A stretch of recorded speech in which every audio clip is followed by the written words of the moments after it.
అటువంటి వేదమే ప్రమాణవాక్కు.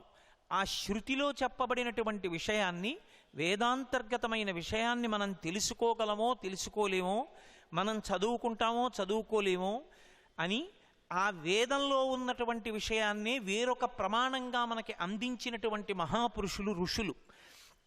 అందుకే ఋషుల చేత చెప్పబడినటువంటి ధర్మసూత్రములను స్మృతులు అని పిలుస్తారు. గౌతమ మహర్షి వేదంలో ఉన్నటువంటి కొన్ని మంత్రములను తీసి క్రోడీకరించి అందించారు. వాటిని గౌతమ స్మృతి అంటారు. అలాగే యాజ్ఞవల్క మహర్షి అందించారు, దాన్ని యాజ్ఞవల్క్య స్మృతి అంటారు. అలా అత్రి మహర్షి అందించారు, ఆయన పేరు మీద స్మృతి. అలా ఒక్కొక్క ఋషి శృతిలో ఉన్నటువంటి సూత్రములని తీసి, మంత్రములని తీసి అనుష్ఠించడానికి యోగ్యమైన రీతిలో సంకలనం చేసి మనకిచ్చారు. మనం వేదం చదువుకోలేకపోతే కనీసం స్మృతి గ్రంథాలని చదువుకోవాలి. అందుకే స్మృతి ఎప్పుడూ కూడా వేదం నుంచి విడివడదు. అందుకే శృతిని పాటించే వాళ్ళని శ్రౌత ధర్మం అంటారు, స్మృతిని పాటించే వాళ్ళని స్మార్తులు అంటారు. స్మార్తుల యొక్క ధర్మానుష్ఠానానికి శ్రౌతి యొక్క ధర్మానుష్ఠానానికి తేడా ఉండదు. ఎందుకంటే శృతిలో ఏది చెప్పారో స్మృతిలో అదే చెప్తారు. కాళిదాస మహాకవి రఘువంశ కావ్యం చేస్తూ ఒక మాట అంటాడు, శృతేరివార్ధం స్మృతిరన్వగచ్చత్ అంటాడు.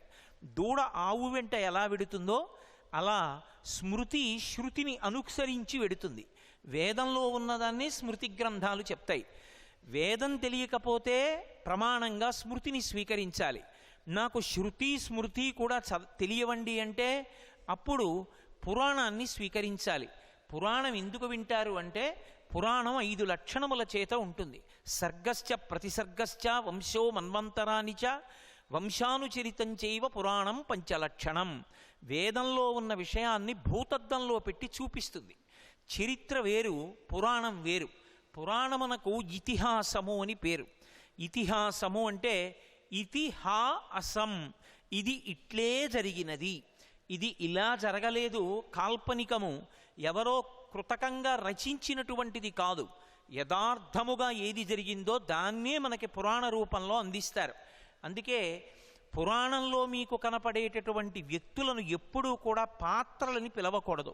పాత్రలు అని పిలిస్తే దాని అర్థం ఏమిటి అంటే అవి సత్యములు కావు, కల్పన చేయబడినవి అని గుర్తు.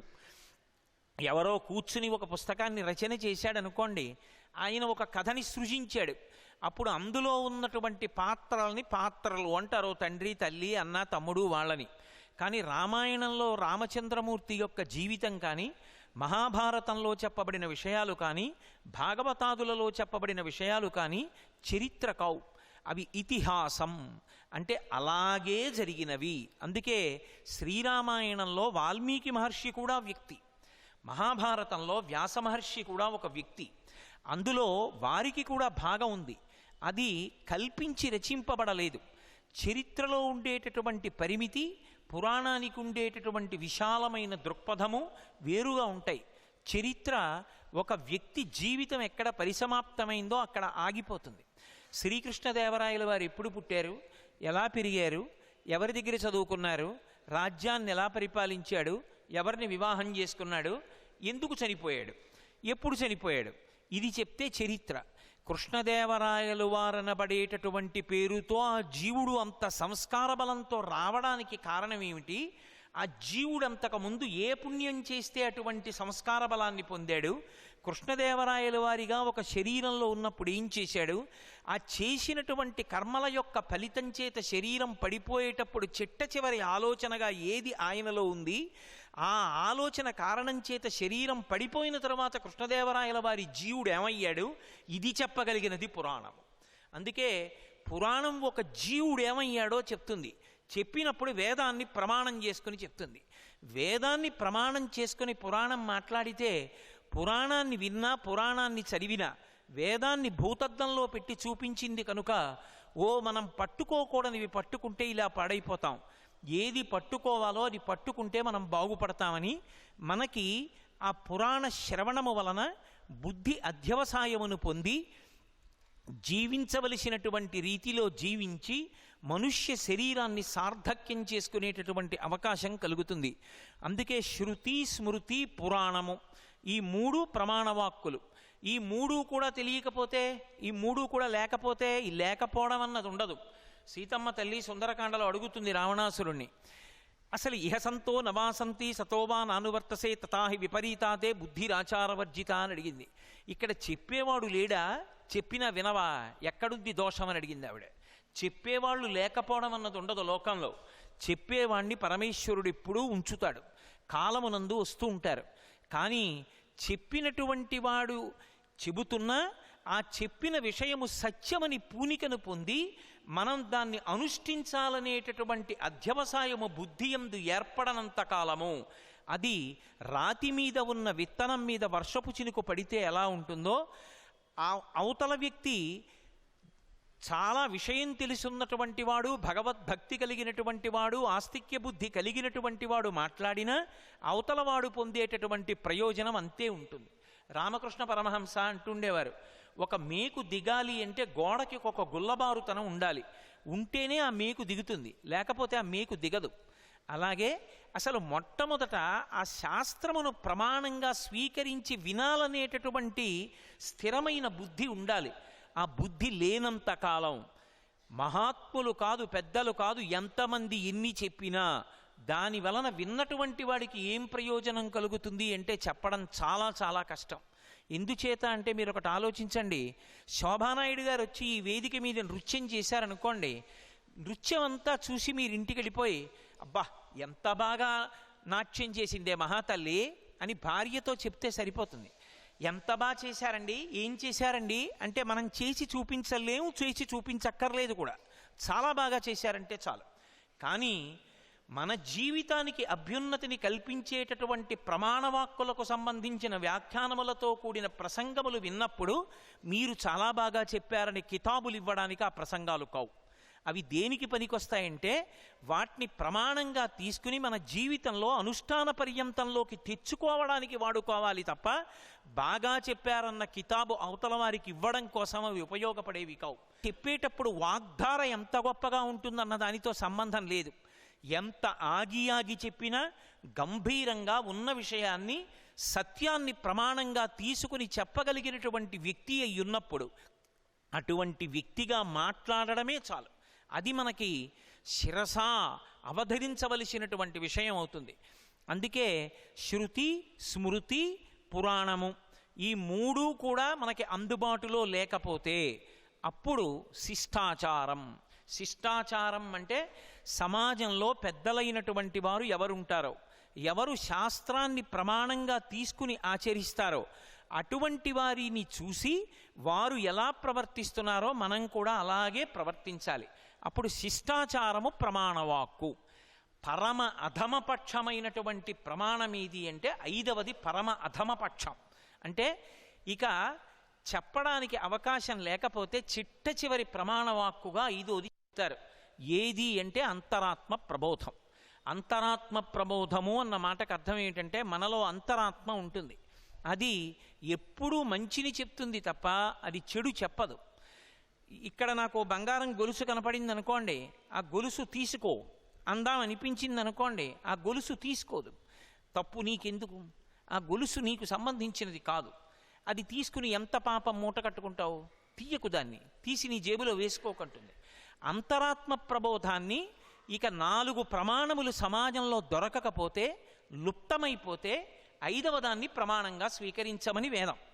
కానీ ఇవాళ కలియుగ ప్రభావం ఎలా వచ్చిందంటే వేదాన్ని ప్రమాణంగా కానీ, స్మృతిని ప్రమాణంగా కానీ, పురాణాన్ని ప్రమాణంగా కానీ, శిష్టాచారాన్ని ప్రమాణంగా కానీ చెప్పడం మానేసి అంతరాత్మ ప్రబోధాన్ని ప్రమాణంగా స్వీకరించి పదవీ స్వీకార ప్రమాణాలు కూడా అవుతున్నాయి.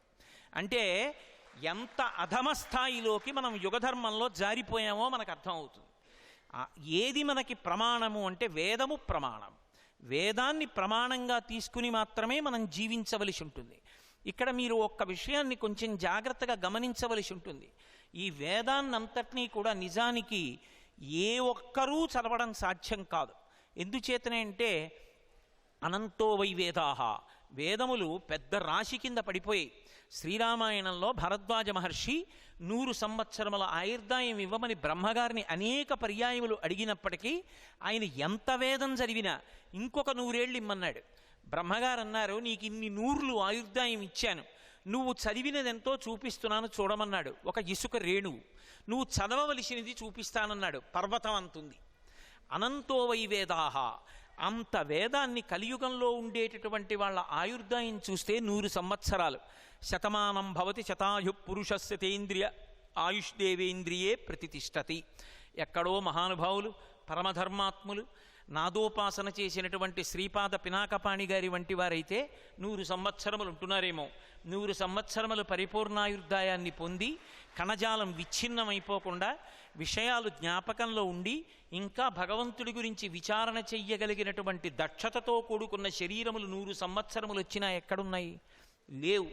కామకోటి పీఠాధిపత్యం వహించిన మహాపురుషుల పరమాచార్య స్వామి 96వ సంవత్సరంలో కూడా సన్యాస ధర్మాన్ని అనుసరించి ఆ ఎదురుగుండా వెడుతున్నటువంటి ఒక రిక్షా బండిని చేత్తో పట్టుకుని కాలినడకన భారతదేశం అంతా తిరిగి కామకోటి పీఠాన్ని చేరుకుని ఇక నేను పీఠంలో ఉండిపోతానని సంకల్పం చేసి కామకోటి పీఠం దగ్గరికి వచ్చి రిక్షా విడిచిపెట్టారు.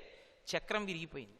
అంటే ఇక నువ్వు బహుశः పర్యటించవని చెప్పిందో ఏమో ఆ ఈశ్వరవాక్కు. ఆ తరువాత ఆయన పీఠంలో ఉండిపోయారు. ఆయన 99 ఏళ్ళు పూర్తయిన తర్వాత కూడా ఇప్పటికీ మాకు తెలుసు, మా గోపాలకృష్ణ గారికి తెలుసు, హైదరాబాద్లో ఉన్నారు, Andhra bank chief general manager చేసి రాజుగారని. ఆయన అలా వెడుతుంటే మౌనంలో మహాస్వామి కూర్చుని ఉన్నారు. దూరం నుంచి పంపిస్తున్నారు చూసేవాళ్ళని. ఆయన ఇలా కళ్ళెత్తి చూసి ఇలా అన్నారు. ఆ గబగబా వెళ్ళాడు ఆ వ్యక్తి ఆయన రాజుగారిని తీసుకెళ్లారు. ఇదేమి నన్ను పిలిచారని ఆయన తెల్లబోయారు. ఆయన అంత దూరం నుంచి చూసి, మీ నాన్నగారు సన్యసించారు, నువ్వు ఒక సన్యాసి కుమారుడవు కాబట్టి నువ్వు పీఠంలో భోజనం చేసి వెళ్ళు, భోజనం చేయకుండా వెళ్ళకన్నారు. 100 సంవత్సరముల వయస్సు వచ్చిన తరువాత కూడా అలా చూసేటప్పటికి చెప్పగలిగినటువంటి దైవశక్తితో ఉండేవారు. అది వారి అనుష్ఠాన బలం, వారి ధార్మిక శక్తి. అటువంటి స్థితిని అందరం పొంది ఉండలేం. అందుకే అనంతమైనటువంటి వేదరాశిని మనం చదవలేమని మహానుభావుడైనటువంటి శ్రీమన్నారాయణుడు వ్యాసుడిగా అవతారాన్ని స్వీకరించి కలియుగంలో ఉండేటటువంటి జనుల యొక్క ఆయుర్దాయాన్ని, వాళ్ళ యొక్క జీవితంలో ఉండేటటువంటి పరిమితుల్ని దృష్టిలో పెట్టుకున్నాడు. అలసులు మందబుద్ధియుతులు అల్పతరాయువులు ఉగ్రరోగ సంకలితులు మందభాగ్యులు సుకర్మములెవ్వియు చెయ్యజాలరీ కలియుగమందు మానవులు కావున ఎయ్యది సర్వసౌఖ్యమయ్యలవడు ఎమిటంబడము ఆత్మకు శాంతి మునీంద్ర చెప్పవే అంటాడు సుఖబ్రహ్మ. అలసత్వంతో, తమోగుణంతో, అల్పాయుర్దాయంతో, ఉగ్రమైనటువంటి వ్యాధులతో, తక్కువ ఐశ్వర్యంతో, లోభగుణంతో, పుణ్యకర్మాచరణమునందు అనురక్తి లేకుండా ఉన్న బుద్ధితో కలియుగమునందు మనుష్యులుంటే అటువంటి వాళ్ళు వేదాన్నంతటినీ చదవలేరని ఆ వేదాన్ని విభాగం చేసిన మహానుభావుడు వ్యాసుడు. అందుకే మహాస్వామి ఎప్పుడూ ఒక మాట చెప్తుండేవారు, ఎక్కడ వేదశాస్త్ర పరిషత్తు సమావేశం పెట్టినా వ్యాసుని యొక్క మూర్తి లేకుండా, వ్యాసుని చిత్రపటం లేకుండా వేదశాస్త్ర పరిషత్తు నిర్వహించవద్దు అని చెప్తుండేవారు. కలియుగంలో వేద విభాగం చేసిన మహానుభావుడు వ్యాసుడు. ఆయన వేదాన్ని ఋగ్వేదము, యజుర్వేదము, సామవేదము, అథర్వణ వేదము అని 4గా విభాగం చేశాడు. రుక్కులన్నీ స్తోత్రాలు. అవి సూక్త రూపములై అగ్ని మంత్రంతో ప్రారంభమై దేవతలని స్తుతి చేసేటటువంటి పాఠాలుగా ఉంటాయి. యజ్ అన్న మాటకు అర్థమే ఆరాధన. శ్రీరామాయణంలో హనుమ రామచంద్రమూర్తి గురించి మాట్లాడుతూ యజుర్వేద వినీతశ్చ వేదవిద్భి సుపూజిత ధనుర్వేదే చ వేదేషు వేదాంగేషు చ నిష్ఠిత అంటాడు. యజుర్వేదము అంటే అనుష్ఠానానికి పనికొస్తుంది. ఋగ్వేదంలో ఉండేటటువంటి సూక్తాల్ని మంత్రాల్ని తీసుకుని యజమాని యొక్క కామ్యాన్ని తీర్చడానికి దేవతలను ఏ రకంగా ఆరాధన చెయ్యవచ్చు, యజ్ఞంలో హోమ ప్రక్రియ ఎలా నిర్వహణ చెయ్యవచ్చు, ఆ మంత్రములతో సంకలనం చేసి హవిస్సు ఇచ్చి ప్రీతి పొందిన దేవతల యొక్క అనుగ్రహం చేత ఎలా అభ్యున్నతిని పొందవచ్చన్న విషయాన్ని మనకి వివరణ చేసేటటువంటి వేదం యజుర్వేదం. ఆ యజుర్వేదం అంత గొప్ప శక్తిని పొందడానికి కారణం ఆ యజుర్వేదంలో శ్రీరుద్రం ఉండడం. ఆ శ్రీరుద్రం అందరికీ శాంతిని కల్పించడానికి, లోకం చల్లబడడానికి అది కారణమై ఉన్నది. ఇప్పటికీ ఆ శ్రీరుద్రాన్నే జపం చేస్తారు, శ్రీరుద్రంతోటే హోమం చేస్తారు, శ్రీరుద్రంతోటే పూజ చేస్తారు, శ్రీరుద్రంతోటే అభిషేకం చేస్తారు. ఆ శ్రీరుద్ర మంత్ర భాగం ఉన్నటువంటిది యజుర్వేదం. 3వది సామవేదం. సామవేదం వేద భాగాలన్నిటిలోకి కూడా అద్భుతమైనటువంటి వేదంగా చెప్పబడింది. ఉద్గాత నియమము అని దేవీ భాగవతంలో సామవేదం గురించి చెప్తూ ఒక ప్రత్యేకమైనటువంటి ఉపాఖ్యానం. అన్నిటికన్నా దమ్ము పట్టి దీర్ఘస్వరంతో మంత్రం చెప్పడం చాలా కష్టమైనటువంటిది సామవేదమే. సామవేదం ఇవాళ 5 నిమిషాలే చదవమన్నారు, కానీ నిజంగా పండితులు సామవేదం చదువుతుంటే అద్భుతం, పరవశించిపోయాను నేను. ఆ సామవేదం శాంతికారకం. ఆ సామవేదం మనుష్యుని యొక్క మనసుని చల్లబరుస్తుంది.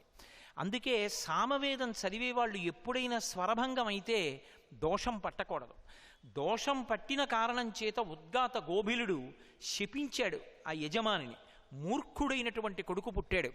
అంటే సామవేదం ఎంత కష్టమో, సామవేదం నేర్చుకోవడం అంటే ఎంత దిట్ట అయినటువంటి వ్యక్తి అయి ఉండాలో, సామవేదం చదివేటటువంటి వ్యక్తి కనపడితే 2 చేతులెత్తి మనం ఎందుకు నమస్కారం చెయ్యాలో మనకు అర్థమవుతుంది. 4వది అధర్వణ వేదం.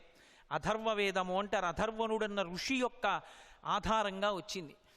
అధర్వణ వేదం చదువుకునేటటువంటి వాళ్ళు మళ్ళీ ఉపనయనం చేసుకుంటూ ఉంటారు. ఎందుకనంటే గాయత్రీ మహామంత్రంలో ఉండేటటువంటి 3 పాదాలు ఋగ్వేదము, సామవేదము, యజుర్వేదములకు సంబంధించినవి.